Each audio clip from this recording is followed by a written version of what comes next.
प्यारे बच्चों, एक बार फिर राजपूत कोचिंग सेंटर में आपका स्वागत है। तो देखिए, ये है क्लास 11-12 के लिए फिजिक्स लेसन 1 धारा वैद्युत। तो देखिए, मई में जब हमने पढ़ाई 20 तारीख को छुट्टी बोल ली थी, उस समय जो है घनकोण, स्टेरेडियन और ये वगैरह चल रहे थे। आज पढ़ाएंगे हम गॉस की प्रमेय। तो देखिए, गॉस की प्रमेय का उल्लेख कीजिए तथा इसे सिद्ध कीजिए। तो इसमें क्या है, इस प्रमेय के अनुसार किसी बंद पृष्ठ ए, यानी कि जो भी पृष्ठ है उसका क्षेत्रफल ए है, से गुजरने वाला वैद्युत फ्लक्स को आप जानते हैं, मैं पढ़ा चुका हूं।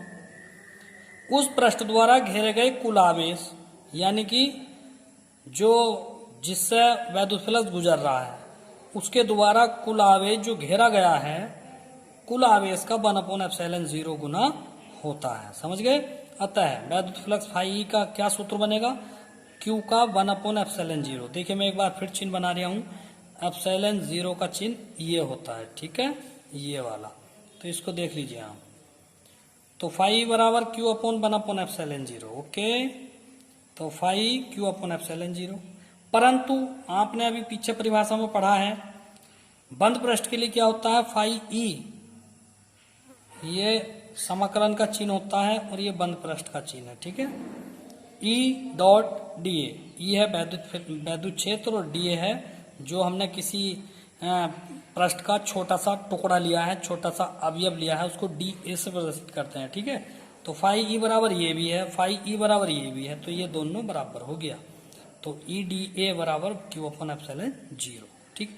अब हम इसकी उत्पत्ति करेंगे। तो देखिए, माना ये कोई गोलीय पृष्ठ है, माना ये कोई गोलीय पृष्ठ है और कोई बंद पृष्ठ है, ये बिल्कुल चारों तरफ से बंद पृष्ठ है।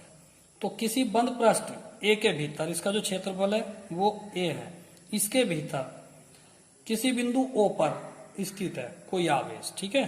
तो बिंदु ओ पर प्लस Q आवेश ये हमने रख दिया, ये बंद पृष्ठ है, ठीक है। और इसका छोटा सा भाग ले लिया हमने पूरे गोले का तो क्षेत्रफल जो है वो तो है ए, लेकिन इसी गोले में से इतना गोला आपने और काट लिया है, ठीक है। तो इसका जो क्षेत्रफल होगा वो होगा dA, ठीक है। तो इसके द्वारा इसके किनारों को जब मिलाएंगे तो ये घनकोण बनता है, ये वाला बना कि नहीं बना, ये बना। इसे d ओमेगा से प्रदर्शित करते हैं, ठीक है। तो आइए, माना किसी गोलीय बंद पृष्ठ के बिंदु O पर प्लस Q कूलाम का आवेश रखा है, इससे r दूरी पर कोई बिंदु P है, ठीक है, कोई बिंदु P है, ठीक है। अब माना पृष्ठ A पर बिंदु P, हम इस P के चारों ओर, ये वाला जो हम खींच रहे हैं, बिंदु P के चारों ओर एक अल्पांश क्षेत्रफल dA, यानी कि छोटा सा टुकड़ा dA है। अब इसी के जो संगत वेक्टर है वो dA हो गया, ठीक है। तब O पर रखे बिंदु प्लस Q के कारण बिंदु P पर एक वैद्युत क्षेत्र की तीव्रता उत्पन्न हो जाएगी, जैसा कूलाम के नियम में बताया था और वैद्युत क्षेत्र की तीव्रता में बताया था। बिंदु आवेश के कारण वैद्युत क्षेत्र की तीव्रता आपको पढ़ाया गया था, ठीक है। तो उसके अनुसार प्लस Q के कारण बिंदु P पर वैद्युत क्षेत्र की तीव्रता E है, तब E का सूत्र लगाएंगे आप, ठीक है ना। तब E बराबर 1/4πε0 Q/r²। हमने पीछे सूत्र ये सिद्ध भी करवाया था, ठीक है। तो देखिए, लिखते हैं। देखिए, माना कोई बिंदु आवेश प्लस Q किसी बंद पृष्ठ के ए के भीतर बिंदु O पर स्थित है, इससे r दूरी पर कोई बिंदु P है। माना P के चारों ओर एक अल्पांश का मतलब बहुत छोटा अल्पांश क्षेत्रफल dA है, यानी कि पूरे क्षेत्रफल में से एक छोटा सा क्षेत्रफल हमने dA ले लिया, ठीक है, dA है। तब प्लस Q के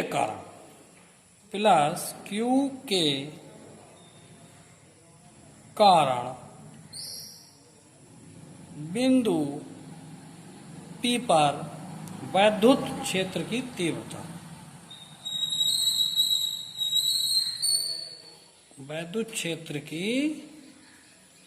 तीव्रता तो ई बराबर ये होगा 1/4πε0 Q/r²। इसको आप समीकरण 1 मान लेंगे।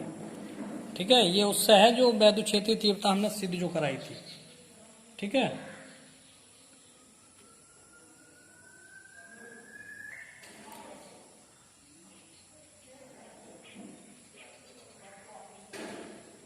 क्षेत्रफल TA से गुजरने वाला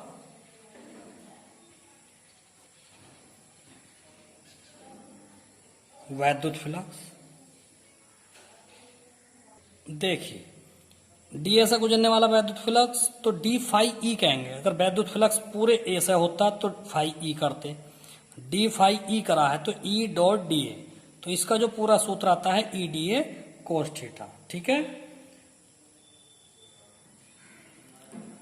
समीकरण 1 से ई का मान रखने पर, समीकरण 1 से रखेंगे, यहां से ई का मान इस जगह पर रख देंगे, तो डी फाई ई बराबर रखो 1/4πε0 और Q/r²। ई की जगह पर आ गया, क्या रह गया आगे को, डी ए कोस थीटा रह गया। ठीक है, परंतु अब देखिए कहां से लेंगे हम, डी ए कोस थीटा और r² एक साथ ले लिया, तो ये हो गया यहां से यहां तक डी ओमेगा हो गया ये। ठीक है, तो डी फाई ई बराबर, तो ये रह गया 1/4πε0, तो यहां से यहां तक तो ये हो गया डी ओमेगा। ठीक है, तो क्यू रहने दो और क्या रह गया, डी ओमेगा रह गया।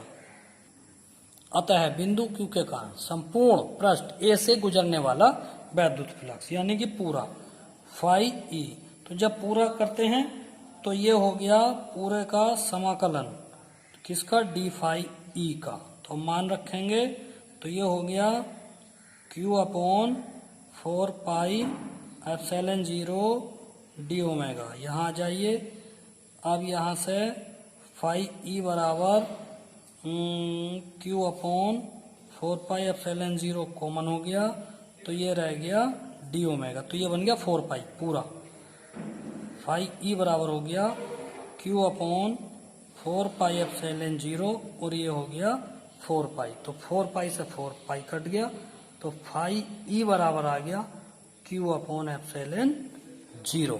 ठीक है, ये कट गया नीचे का, ये ऊपर कर देता हूं मैं, ये आ गया। देखिए दोबारा समझिए, अतः बिंदु क्यू के कारण संपूर्ण पृष्ठ से गुजरने वाला वैद्युत फ्लक्स क्या होता है, तो फाई ई पूरे डी फाई का समाकलन कर दिया और डी फाई का मान यहां से उठाओ पूरा ये, तो 1/4πε0 डी ओमेगा, तो अब ये Q/4πε0 कॉमन हो गया। ठीक है, तो ये रह गया, और बंद पृष्ठ से गुजरने वाला जो घनकोण होता है डी ओमेगा, ये तो छोटे से टुकड़े से है डी ओमेगा, तो पूरा हो गया ओमेगा, और ओमेगा का मान होता है 4π, 4π से 4π कट गया, तो Q/ε0। यही जो है गॉस का प्रमेय है, यही गॉस का प्रमेय है।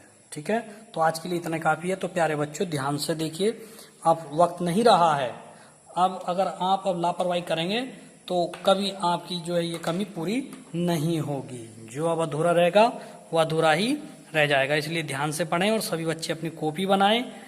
ठीक है, और हम आपको डेली पढ़ाएंगे इसी प्रकार से, तो अपने नोट्स तैयार रखें। और 20 तारीख के लिए बोला था कि सभी बच्चे कॉपी चेक करा दें, अभी तक तो कोई बच्चा आया नहीं है, तो बड़ी गलत बात है। ठीक है, तो सभी बच्चे अपनी अपनी कॉपी बना के कॉलेज में चेक कराएं। प्रत्येक रविवार को कॉपी चेक हुआ करेगी हमारे सब्जेक्ट की। ठीक है, तो धन्यवाद।